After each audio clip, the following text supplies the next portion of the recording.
Yep.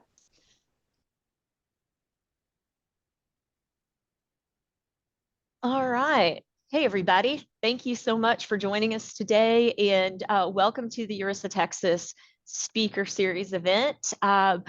Please go ahead and put your name and where you're from in our chat on the right-hand side.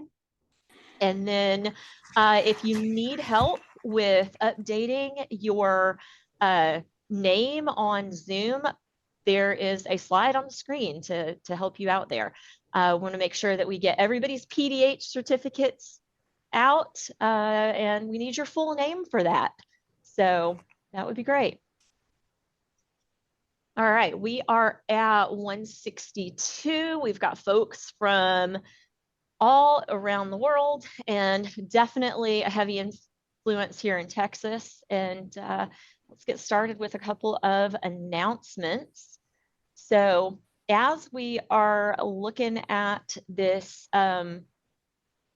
next week, we wanted to say thank you to Concertec for coming back and joining us as a sponsor. And John, I know we are sharing your screen, so if you wouldn't mind, can we flip to the other slide for just a second?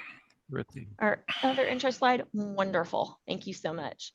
All right. For questions or comments, you can contact us at info@eureka-texas.org.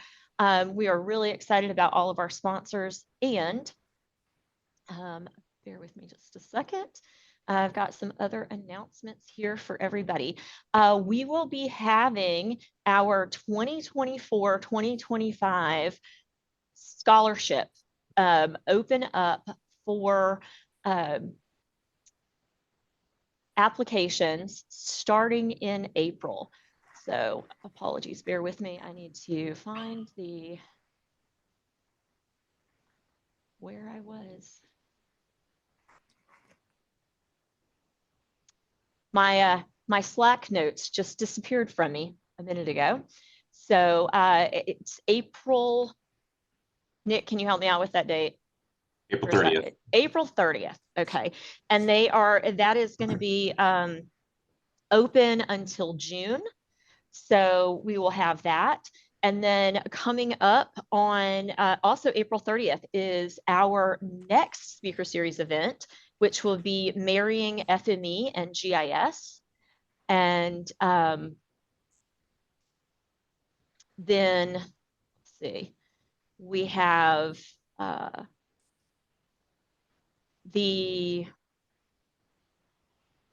my gosh, y'all, I apologize. It has been one of those days where technology just does not be my friend.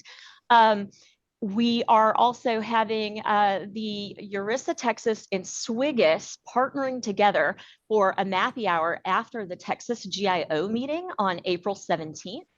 So if you are attending the Texas GIO, we would love to see you come out and hang out with our organization and SWGIS for a MAPI hour there, again, April 17th.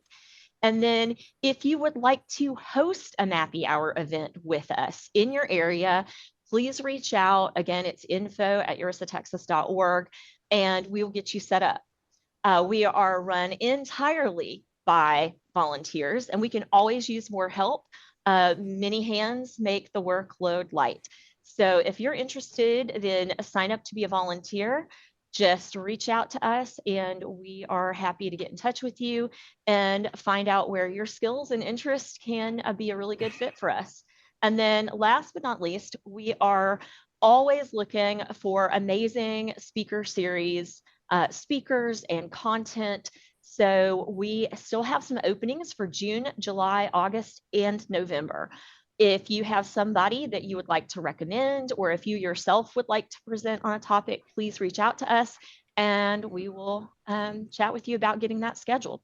So that is it for our announcements. And we're going to jump right into today's presentation. We're up to 193 folks joining us. So very excited that we have John Nelson back for a repeat performance. He has the record attendance of all of our speaker series events and is a very popular speaker. We're really excited to have him here. So John, thank you for taking the time and joining us with Urissa, Texas, and our friends in the GIS community from around the world. So Of course. Yeah, yeah. thank you for the invitation. Well, we are going to turn it on over to you. And everybody, if you have questions, go ahead and put them in the chat, and then we'll curate those and save a little time for some Q&A at the end. Thanks. And I won't be more than 2 or 3 hours, Liz. Yeah, Sounds thanks good. everybody for coming. I thought I was going to be talking to a handful of Texans. I didn't realize that it would be such a national and international crowd of folks. It's exciting and scary and terrifying. My son Juno just asked me, "How many people are you talking to?" And he said 10 or 100. And I said somewhere between 10 and 100, probably, but closer to 10. So you're blowing me away with your generosity of time. Thank you so much. And when I made a folder for this presentation, I have a presentations folder, and I saw I gotten to do a presentation in 2019 and 2021, which is exciting. 2021, that was just 6 months ago, I think, if my math is right mentally. And I looked it up. So they're on YouTube, which is fun. Here's a link. You can scan this code and just go ahead and watch the one from 2019 and just keep this one on mute. You can jump over to 2019. And it was kind of fun to see what I had chatted about. So I pitched it as 5 tips, and then I only gave you 4 tips. So I robbed you of 20% of the marketed value.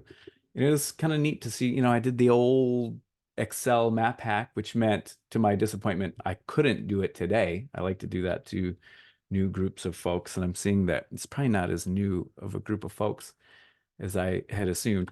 And I talked about using story maps and how to reveal data in story maps. That was fun. And making maps look like they were made out of watercolor. I've got an improved process for this, but I'm not going to talk about it today, unfortunately. And then the last bit was like this anecdote of collaborating on a map with my son, Juno, the same Juno that I was just chatting with a few minutes ago. This is 2019, which is, it was just a blink of an eye ago. This is Juno now. This is a photo of Juno right now, a big hulking teenager who eats like 3 cans of chili a day and drives. It's insane. Time goes by. And then here's my second invitation back. So I didn't offend you all. You want to say hi to everybody real quick? Okay, everybody, this is my daughter Sparrow. She just popped in to tell on her sister Clover, who hit her in the face with a pillow. Not in the face. Oh, okay. This is Sparrow. Sparrow, thanks for joining us today. He said thank you. Okay. Everybody's saying hello, Sparrow. Sparrow made an appearance in a couple of my videos on YouTube. You may recognize her. So let's see. You want to just sit with me? Okay, come on up. This was one of the fun things about COVID. I have to admit, there's silver linings, which was seeing people's family and their pets and looking into their living rooms and that kind of stuff. I thought that was okay. Always look for the bright side of things. So then in 2021, first thing I noticed was this was just a little while, but look at my hair still has color in it. My beard has. I'm still a ginger at this point in my life. Man, things happen awfully fast. What color is my hair now, Sparrow? Grayish, brownish, ginger. It's gray. And I talked about how to make this map of Texas and just kind of random things. So what do we talk about today? And I was just thinking of this yesterday morning. And I thought, okay, why don't we talk about semantic geoprocessing and the pseudo-random nature of large language models in artificial intelligence and the pre-singularity field of GIS, both conceptually and in practical terms. And then I thought about, well, what is my experience with AI? So here's something that happened to me via ChatGPT just this past year. A friend of mine, Daniel Huffman, happened to ask ChatGPT about me. Hey, tell me about cartographer John Nelson. And ChatGPT was happy to just go on and on. And apparently I died in 2021, and it was very convinced of this. In 2015, I was awarded all these prizes, also false. I was not given these awards. 2000 Fellow of the Royal Geographic Society. Wow, thank you, ChatGPT. I'm not, unfortunately. Is it possible, maybe, ChatGPT, that you're wrong about John Nelson's death? It was widely reported. I mean, he's clearly dead. Was he known to engage in any dangerous activities? What's going on? Hey, look, none of my business, says ChatGPT, what John Nelson does in his personal life, but he's dead. And Daniel Huffman said, well, it turns out I just met John at a conference who looked a lot like him. Hey, maybe they just resembled him, Daniel, and you're just a little bit out of your mind. And I'm not going to say that he was an imposter, but perhaps he was an imposter. ChatGPT, amazing. So Daniel wanted to know more about that award. It was established in John's memory. Yeah. Cartographic Design Award was established in my memory. This is amazing. Was there a prize? Yes, $500 in a plaque. So you know that it wasn't set up using my trust. Wow, that's too bad, losing him so young. Yeah, so much potential ahead of him. So that's my experience with AI. So on second thought, maybe I should back off on that topic and just talk about mapping the idea of things. So we'll just map the idea of things. But first, a bit of background about me. My first job was a lifeguard. And then I was a garbage collector and recycling collector. And then I was a cemetery groundskeeper.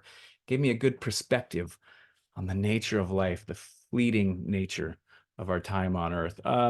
Undergraduate degree I got in geography, social science, and art. I minored in art at Central Michigan University. I coincidentally am wearing my sweatshirt today. Central Michigan University. And then guess what? I was unemployed, which happens. So if you find yourself in that position, if you're a student and you don't have any great prospects, it's okay. It'll work out. Things work out. And then I was a part-time GIS technician. And then I was a full-time GIS technician for an indigenous tribe, and that was a lot of fun. And then I went back to school, got a grad degree from Central Michigan University. And then when I graduated, guess what? I was unemployed again. It happens.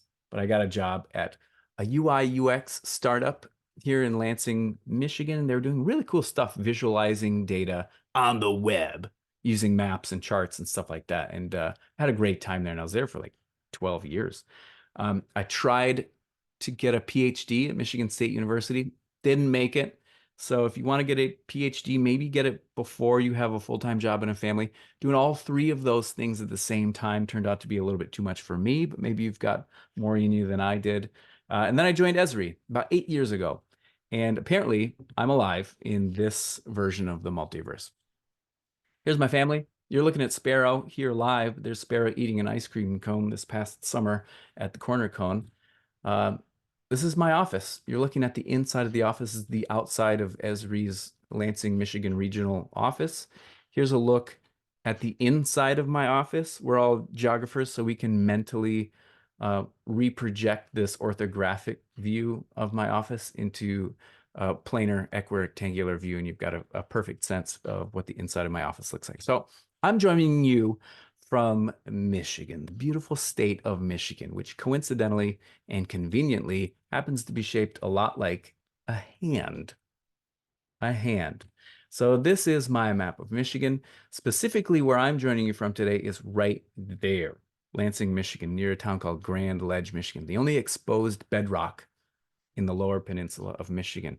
And here's where I grew up, Mount Pleasant, Michigan. My dad lives up here in Mackinac, the Straits of Mackinac. It's great.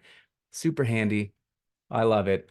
But there's two peninsulas, and you can use your hand for the upper peninsula as well. There's no stopping you from using the hand map in this case. Like, oh, my brother-in-law went to school at Michigan Tech up here. And Paul is saying his home state is Michigan. All right, high five, Paul. We slap each other's maps in the air. One time I heard somebody from Wisconsin say that they use a hand map too. I felt slightly scandalized, I have to admit, at first, but I've come to appreciate the fact that the hand map is for everybody. It's an incredibly convenient geographic conveyance, and it's environmentally responsible. It also happens to be right where you need it all the time, incredibly durable, which is hard for a map, anymore. It's always right in your pocket. You need it. There it is. It's also multi-scale. So you can zoom in on your map of Michigan. You can zoom out on your map of Michigan. So large scale and small scale. And Joseph Kenyon, a GIS person named Joseph Kenyon, taught me the trick one time because I always had a hard time remembering the difference between large scale and small scale. And he said, hey, how about this? When you're holding a fish, if you hold him up close, his scales are large. You hold the fish far away, his scales are small. And now I get it. I just have to think about a fish literally every time I use the word scale confidently. There's also an interesting cultural component to having your hand shaped like your state is you can take your map of Michigan and you smack it on your thigh and you say to your hosts, "Welp, I suppose." And your hosts recognize this as a signal that our socializing time is over. And it's time to walk to the door and say goodbye for about a half an hour. And then you go to the car and say goodbye for another half an hour. But I'm a geographer, so I can't just leave well enough alone, right? I'm going to take this map of Michigan and really see what it looks like when it's geo-referenced to the true geographic shape of our beautiful state of Michigan. And what's stopping me from doing this? We have all these amazing tools at our disposal. So here's a geo-referenced hand map of Michigan, true to geography. What do you think, Sparrow? Is that pretty? No. No, it's not pretty, but it's useful. It's a heck of a lot better than the Upper Peninsula, which look, I'm sorry, I said heck. I'm getting the stink eye from Sparrow. Say it again. Oh, I'm sorry, I said the heck word. Oh! So here's the Upper Peninsula of Michigan, just rung through the ringer. Gross. It's nightmare fuel. Upper Peninsula, it's kind of weird. So I was like, it's so convenient. I can't really make a hand map of Texas, though. It didn't really work. And so I Googled it, like, what is the shape of Texas like? What is Texas shaped like? Shaped like a boot. Did you know that, Sparrow? Isn't that Italy though? Italy is actually a lot more shaped like a boot, but Texas, I'm told by Google autocomplete, is shaped like a boot. So let's try this out, shall we? We're geographers. We can't just take Google's word for it. Let's see what happens if we georeference a boot to the beautiful, great state of Texas. I've got the heel there. I've got the spur. You talk about the tip of the boot. Oh, I'm from the tip of the boot, Boca Chica. And let's we'll like change this technique and we'll just, oh my goodness, things are getting a little bit out of hand. Is this a pretty map, Sparrow? It actually is. Oh, thank you. Yes. So here we go. We now have a map of Texas. Now, if you're thinking this looks a little bit weird and distorted, you're right. That's because I georeferenced it on a Mercator map. Shame on me. How silly. That's why it's distorted, is because I used the Mercator projection, which exaggerates the area of places the further you go north. So let me be a responsible geographer. And I'm just going to open up the properties for my map. And I'm going to search for a local Texas projection, honest to goodness Texan version of the Lambert conformal map, which is, okay, a lot better. Now we've nailed it. We've got a boot map of Texas. We can use it to reference all sorts of places. I mean, for example, I'll point to the spur. Oh, I'm from El Paso, and I, jingled the spur a little bit. Oh, here I am at the button, aka Midland. The buckle. Obviously, I'm from San Antone, maybe a little bit north of the buckle, Austin, right? And it starts falling apart in East Texas. Why does East Texas have to ruin everything? No, I'm just kidding. That's a Texas joke that I don't even know that I'm making. Dallas, Fort Worth there at the top of the boot. You've got Houston over here. Pretty interesting. Let me just check the. Okay, good. I'm relieved. I'm getting some laugh emoji, my dumb Texas jokes. Okay, no offense. So bootstrap, Amarillo's the bootstrap, and we've got Big Bend here down at the bottom heel of the boot. Oh, wait a second. I'm sorry, everybody. Please forgive me. We've got Big Bend here at the bottom of the boot. We've got Boca Chica there at the tip of the boot, the toe. So this works. We can use a boot for Texas because when we make maps, we map the idea of things. We're not doing a literal one-to-one replication of the world. A map is composed of generalizations and trade-offs and decisions that the map maker has to make in order to communicate something.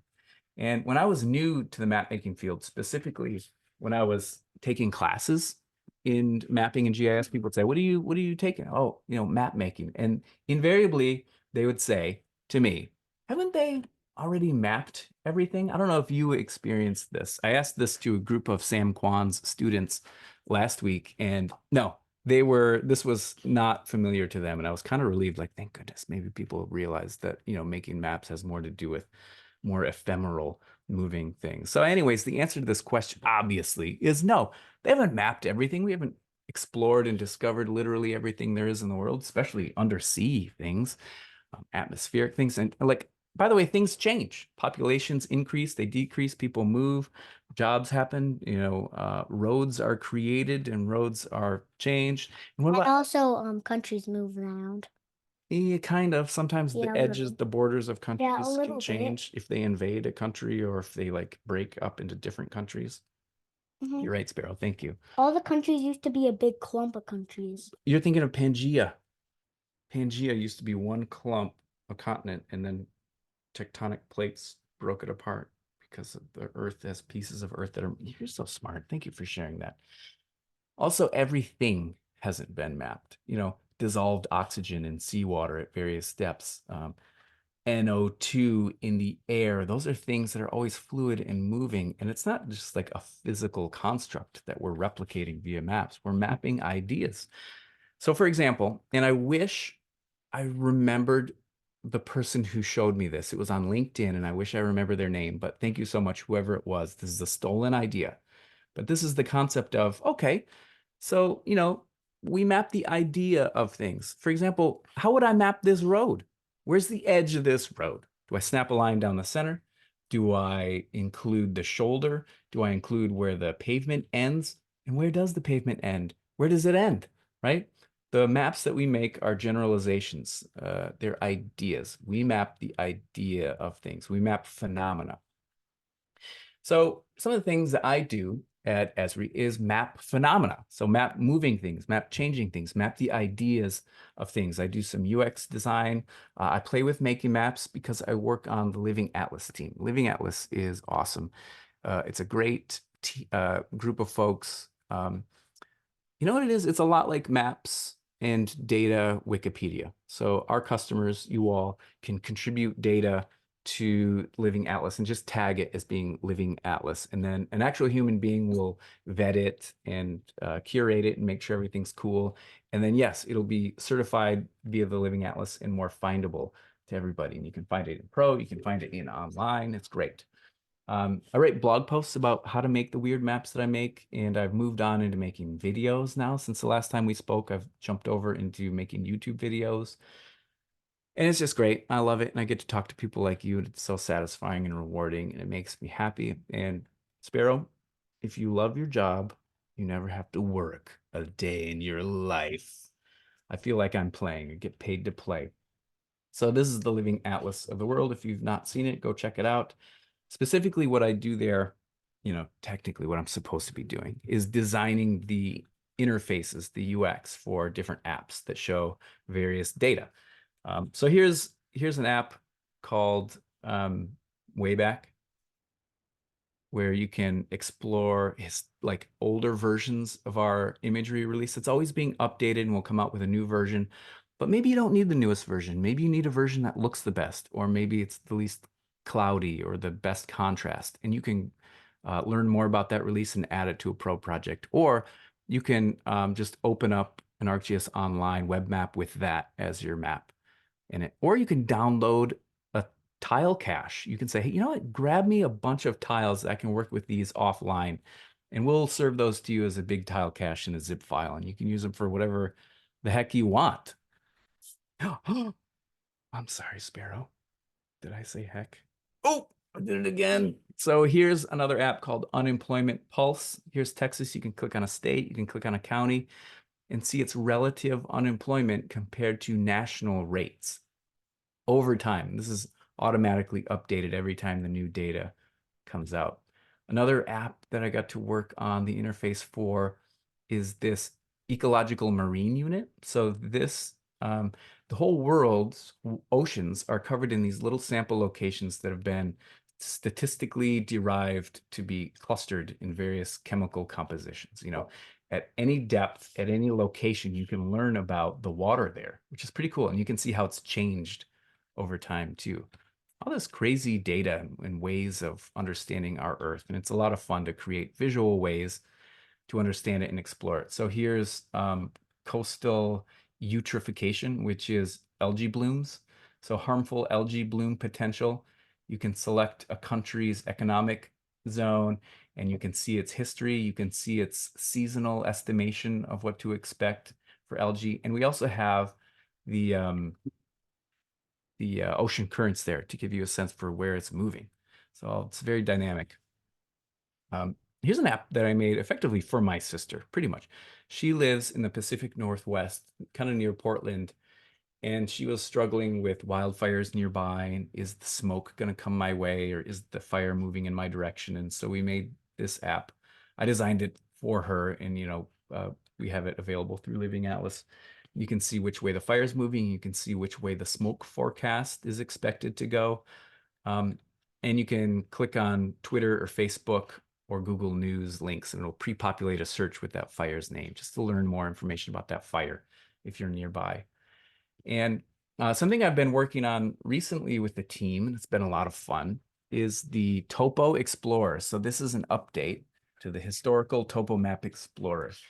And it's a timeline, just like the old one was, but it's just vertically stacked as a timeline. And you can zoom to any location that you want, and the timeline updates and says, here's the maps that are available. You can adjust the scale to whatever you want. You can adjust the time range, and you can build up a collection of topo maps if you want to. You can pin these maps, is the analogy we use here. And then you can look at your pinned maps and maybe export all of them or zoom to the extent. In this case, I'm exporting them all to a web map. And boom, here it is. I just open up my web app and there they are, ready for me to use, which is a lot of fun. You can also download it as a GeoTIFF and work with it in ArcGIS Pro if you want to. Here's another example. If I zoom in to say Big Bend, I can click on this beautiful old topographic map from 1940 and turn on modern terrain and bake that old terrain in a new terrain into the old map, which is a lot of fun. You see a lot of visual examples out there, and it's kind of a nice mashup of old and new, and I really like that. Another example is to build up a sequence of maps of the same location. So I'll grab Austin in 1896, and then when it was mapped in 1921, and then when it was mapped in 1943, and I can kind of adjust the transparency and play with those and see how it's changed over time. And we actually are working on an animation mode, which isn't released yet, which will be a lot of fun, where it'll go boom, boom, boom, boom, boom, boom, and it'll cycle through all of those maps for you, and you can download them if you want. So here's another one. It's just, honestly, it's a lot of fun. So here's Landsat 2 derived, or Sentinel-2 derived land cover at the 10-meter resolution. And you can zoom to any location on the surface of the Earth. And over the last 6 or 7 years, you can see how it's changed over time. And you can isolate just water, just trees, crops, urban areas. You can do a swipe comparison between those 2 years and see how those land cover areas have changed over that time.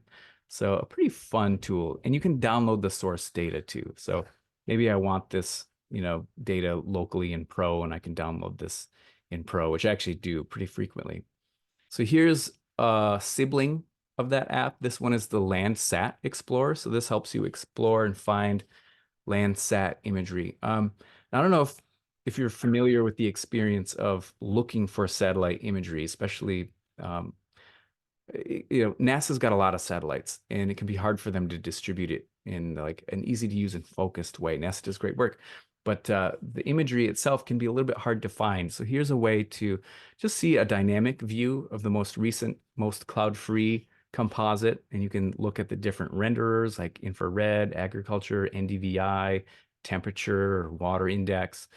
But you can also find individual scenes. So I can go into find a scene mode and just play with this calculator or this calendar. I can set my cloud tolerance preference and just Sorry walk. about that. I was in a meeting today. And let me see if I can mute to that person. Muted. Okay. Walking through time, selecting scenes. And you can do a little bit of analysis too, which I'm pretty proud of. So here's Dallas. And if I go to analyze and do an index mask, I can mask it by temperature of the scene. And we can see the urban heat island effect there in the middle, or you can see like the cooling properties of water and green spaces around a city. A lot of fun. Give that a shot. Landsat Explorer. Here's one that's not released. These are just mock-ups. So this is fake. This doesn't exist yet, but developers are working on it. People much smarter than I am are working on making this app real. This is an update to the Drought app, so you can explore it.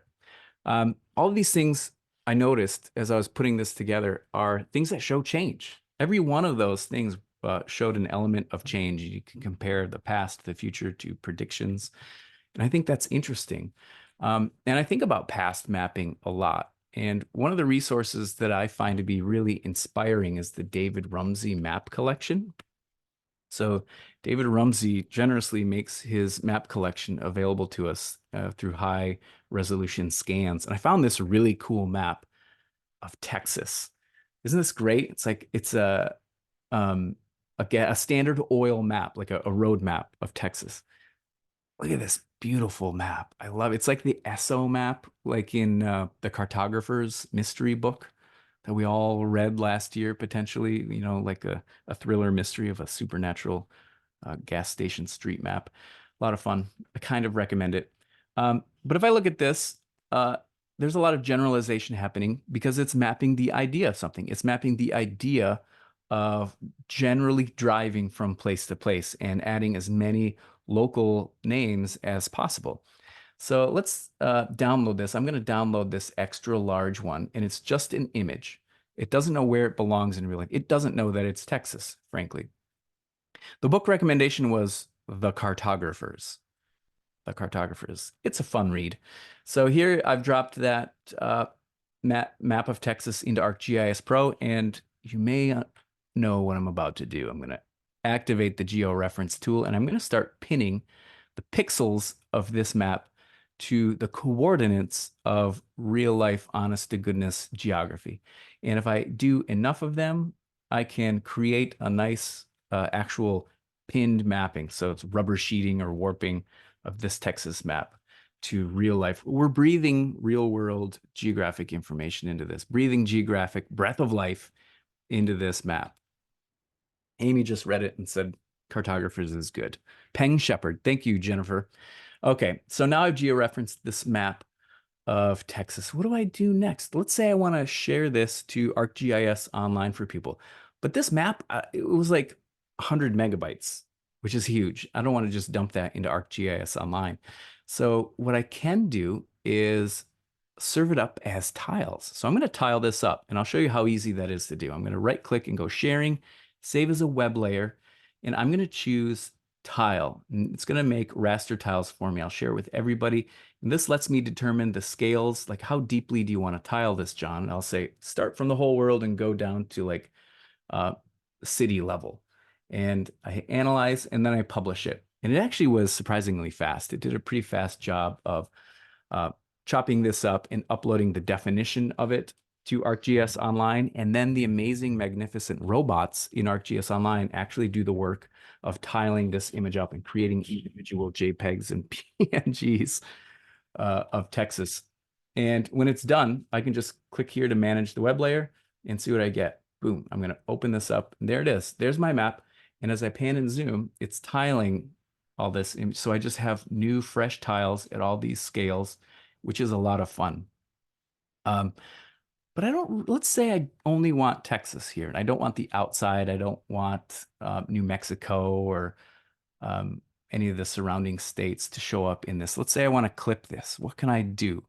So to my map, I'm going to add from Living Atlas, which is a great repository of data. I'm going to search for states, and I'll add this USA states based on census designated areas, and I'll get rid of the transparency. So I'm going to make it 0% transparent, and I'll go into the filter, and I'm going to add an expression and say, only show me Texas, which has the abbreviation of TX. I'll hit save. So now I'm only seeing Texas. And then I can get a little bit sneaky with this. So I'm going to, let's see here. I'm going to create a group, and I'm going to drag my oil map into this group. So I have the states in my oil map. I've got the states on top and the oil map on bottom. I'll select the states, and I'm going to use a blend mode to visually clip this. So sort destination atop, boom. Now it's using the shape of Texas to render my base map below when I group them together like this. But if I zoom in, I can see like these labels are kind of clipped and it's a little bit too detailed for me. I'd like it to be a little bit more generous and fuzzy at the edges. I want to shade it. So I'm going to add a drop shadow, which adds content to my map. It'll add a little faded, feathered edge. See you, Sparrow. Thanks for coming. Tell Clover I was doing great. Thanks.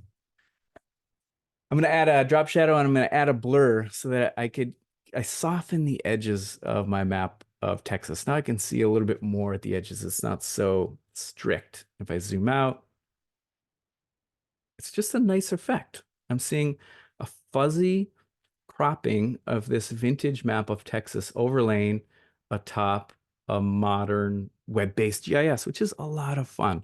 Let me play with the base map here. Right now, my default in my org is community base map, which is a really pretty base map. I'm going to change that to our imagery base map, and I'll just hide all of the user interface elements.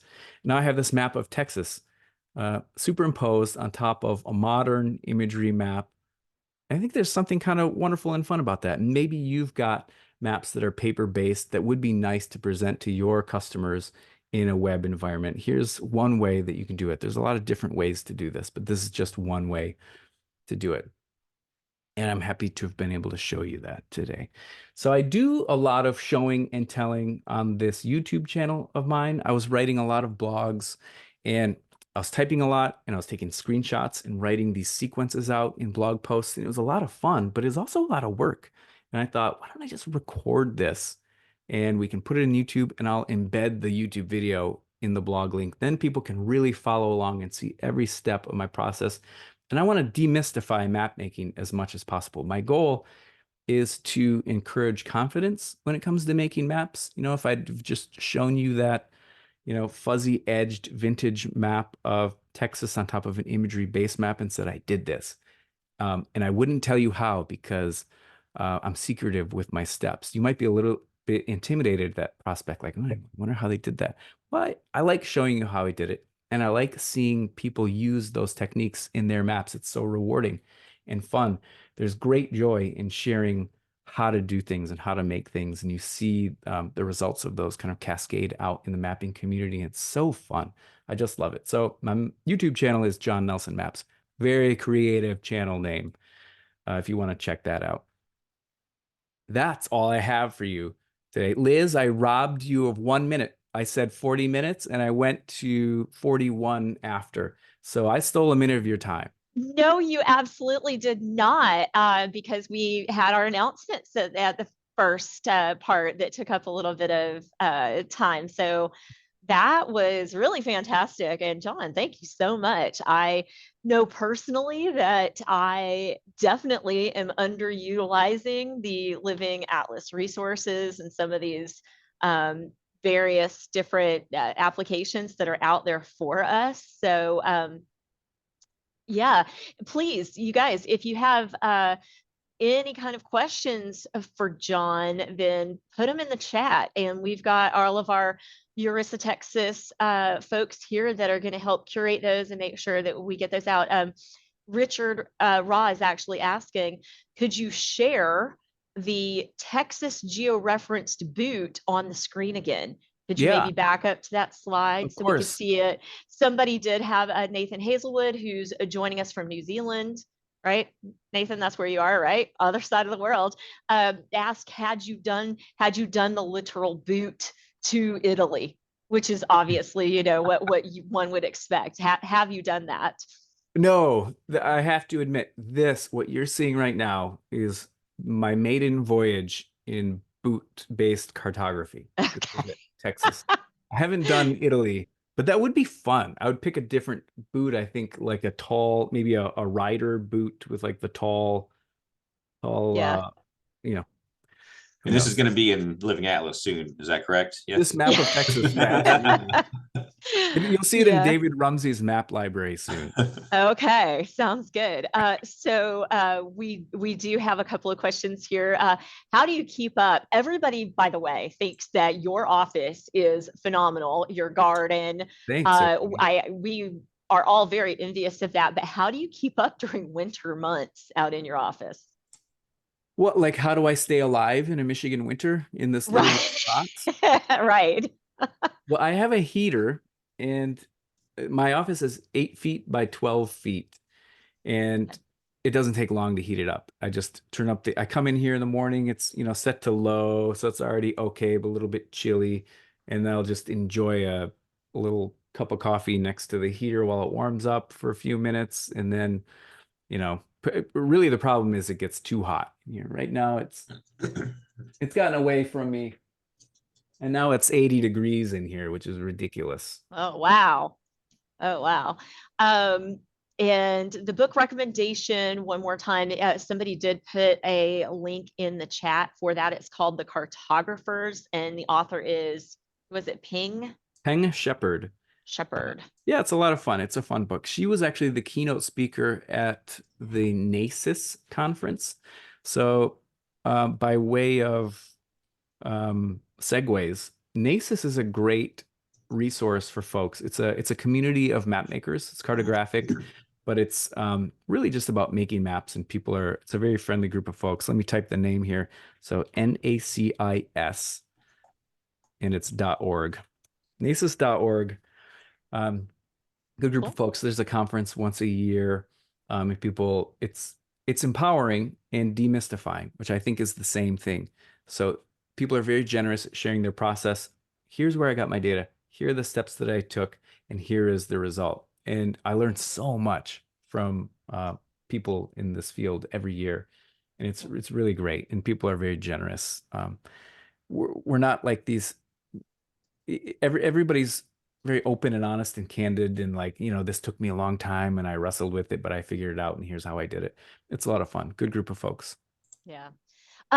So a technical question here, and I think this would be really good guidance, is when do you choose to use ArcGIS Online versus when do you choose to use Pro? What are some of the decisions or capabilities that drive you to one or the other?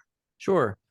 ArcGIS Online is the web-based set of tools, includes visualization options. It includes, blend modes and thematic mapping of all sorts.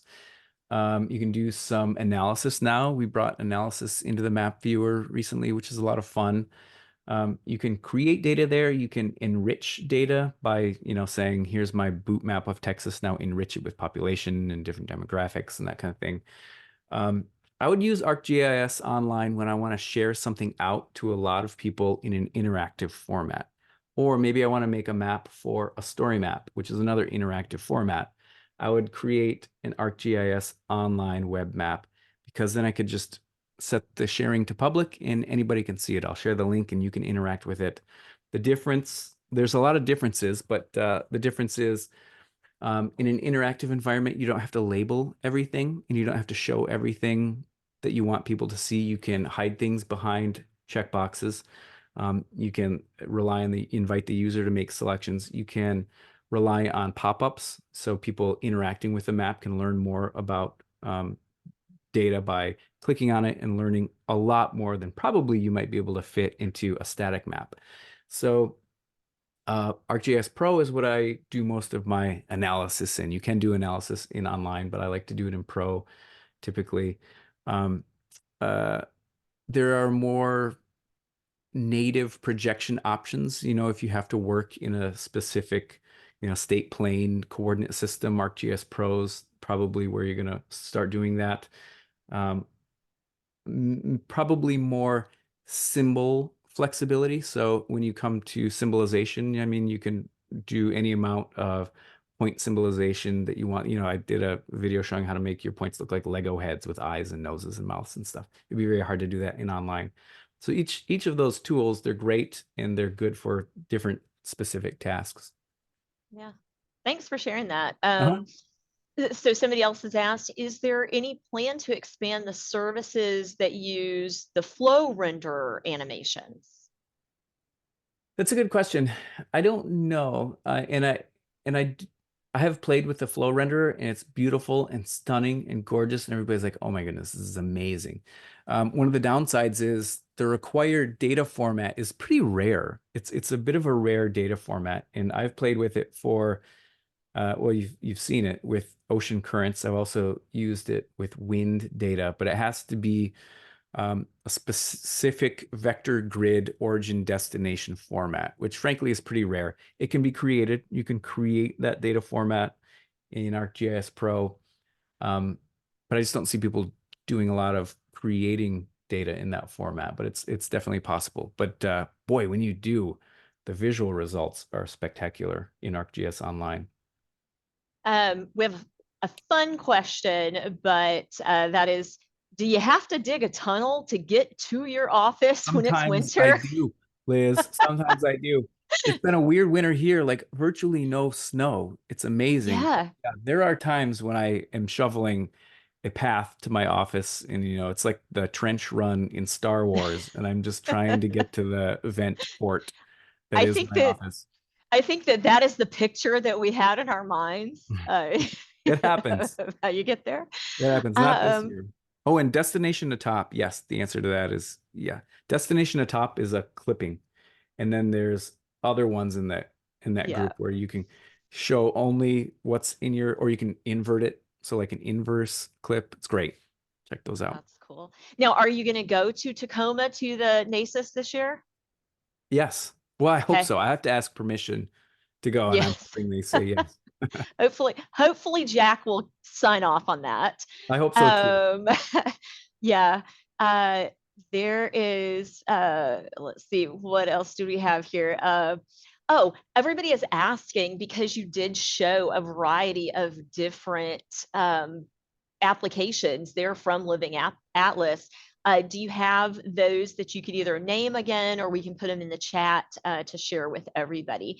I remember one was the Landsat Sentinel-2, one was Landsat Explorer, one was Land Cover, I believe, Explorer. What are all the ones you demoed? Because everybody is very excited. Yeah, actually, I'm typing names, but why don't I just pull up a browser and show you Perfect. Landsat Explorer. So this one is super handy, and it's been a lot of fun to make with the team. Rob Waterman is my colleague, the subject matter expert. He and the project manager for this. He's the imagery person that I get to work with, and then the developer is Jinan Zhang, super talented developer. Another similar one is Land Cover Explorer. Oops. Oh, I'm not too good with browsing right now. Land Cover Explorer. Copy this, paste it there. Let me just go to Living Atlas and I can show you the other ones. So USA Wildfires. USA Wildfires is the app.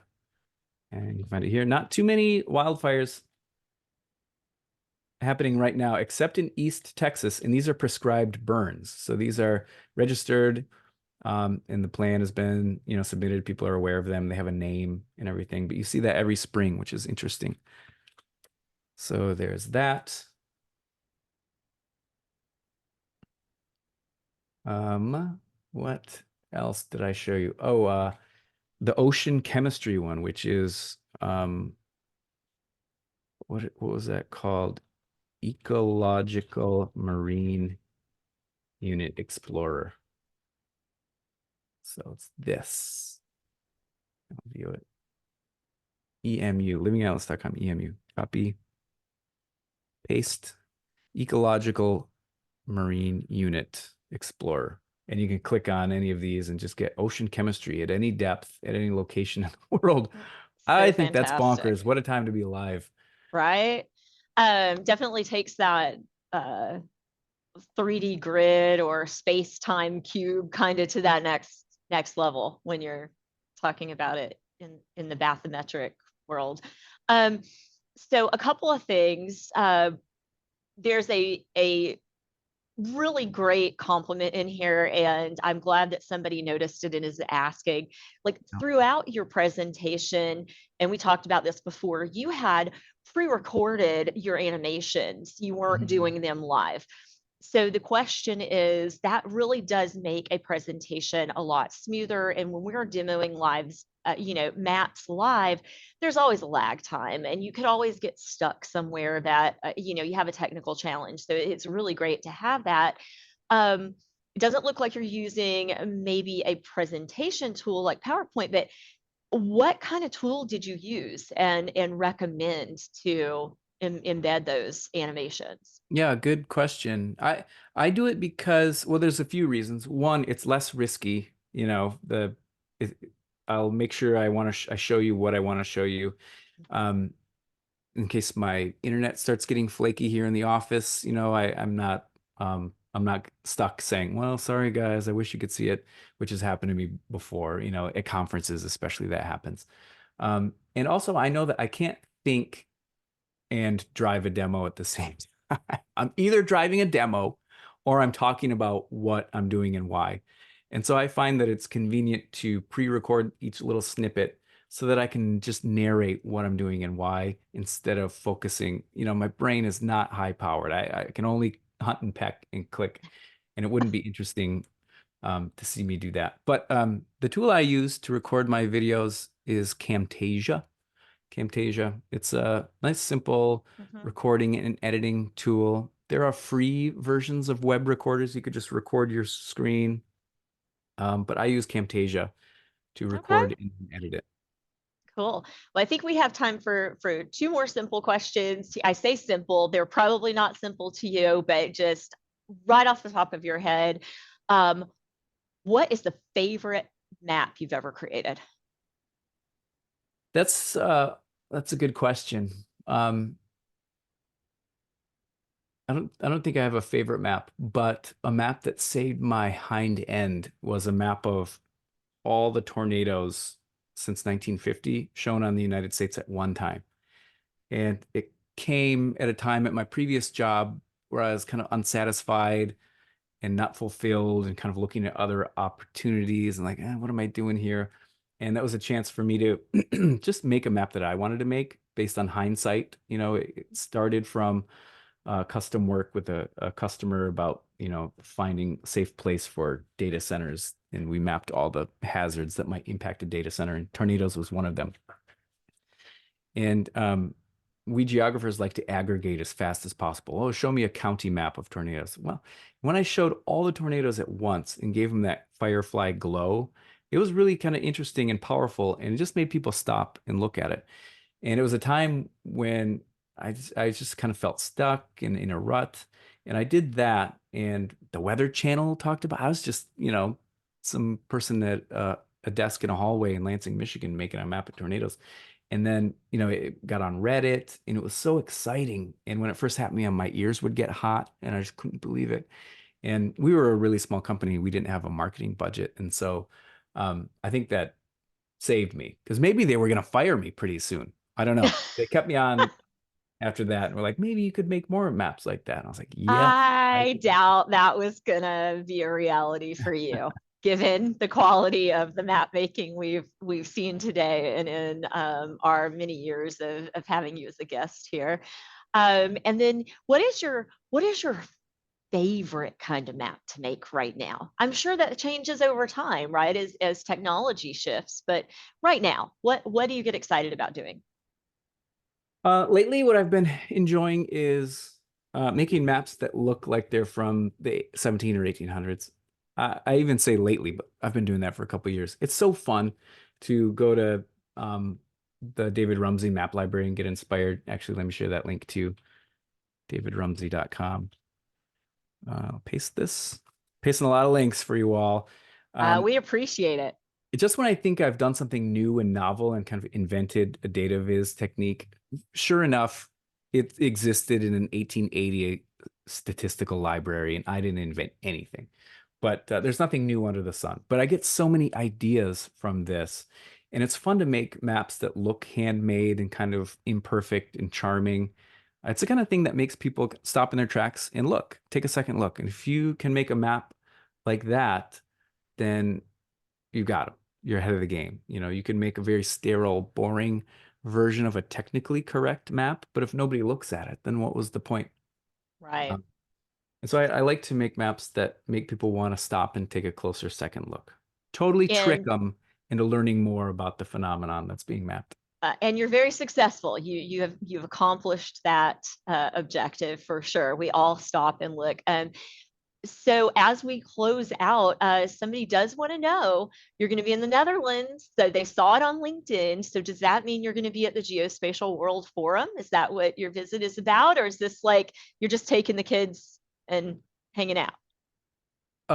Neither. So Oh. I'm being invited by Esri Netherlands to do a one-day workshop on cartography. And it's part of a conference, their Connect conference. One day is just that cartographic workshop. And so I'm scrambling to put together tutorials and how-tos and presentations and slice it up into segments that'll work throughout the various portions of a day that were allocated. And it's a lot of fun, a lot of work. But yeah, I'll be in Utrecht, Netherlands, Nice.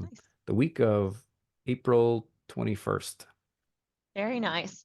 Well, John, thank you so much again for joining us. Thank you to all of our participants. We appreciate you spending your time with us. Thank you. We will be working on getting your PDH certificates out to you here in the next couple of weeks. There were a lot of you, so please be patient with us. And then just remember that we are a volunteer organization. We would love to have any of you who are interested and have even just an hour a month and you want to get involved with us, please reach out. It's info@urisatexas.org. And we will be having our next speaker series event about marrying FME and GIS on April 30th. So please go register for that. And John, we will be posting this on our YouTube channel. We will make sure you have a link to it. We will include on that posting all these great links that you've shared with us. And Oh, great. Thank you. yeah, we are just so excited to have you back and look forward to seeing you at UC and wherever else our paths may cross. Thank you. Well, it was a lot of fun, and I'm honored at the invitation. I'm so happy people showed up. Oh, of course. Well, thank Thank you you. all so much. I'm going to stop the recording and hope everybody has a great week.